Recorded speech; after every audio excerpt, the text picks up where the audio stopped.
Alright friends, as I said before, I don't always have to increase the value. I can also decrease it. So we will define whether the loop should increment or decrement. I'm not limited to increasing one by one. I can increase by 2s, I show it, by 3s, or any other step. So I can also decrease one by one, by 2. I can do whatever I want. So in our previous lesson, we printed from 1 to 10. So let's reverse that and print numbers from 10 down to 1. Okay, let's start by 10. So I change it.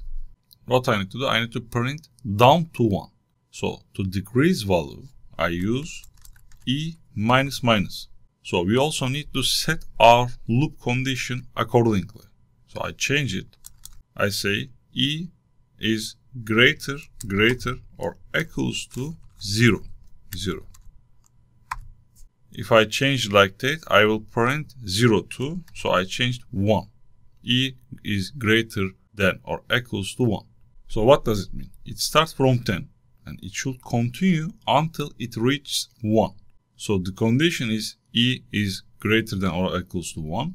So in every loop cycle, the value of E decreased by 1. So this setup allows the program to print 10, 9, 8, it continues like that and all the way down to 1.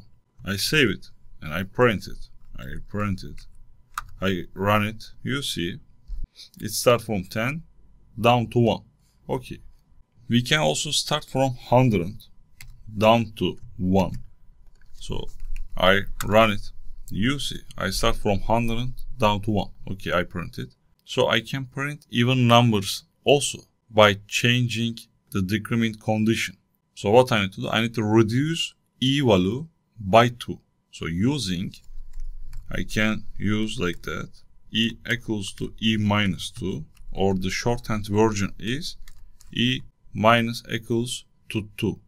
So I save it and I run it. You see, I printed even numbers from 100 to 0. You can print odd numbers too. We will print in our next lesson. We can change our initial value. So we can play with for loop like a tool. So we can change it. We can change initial value. We can change condition. We can change increment and decrement value. So we can do whatever we want. I hope you understand the logic.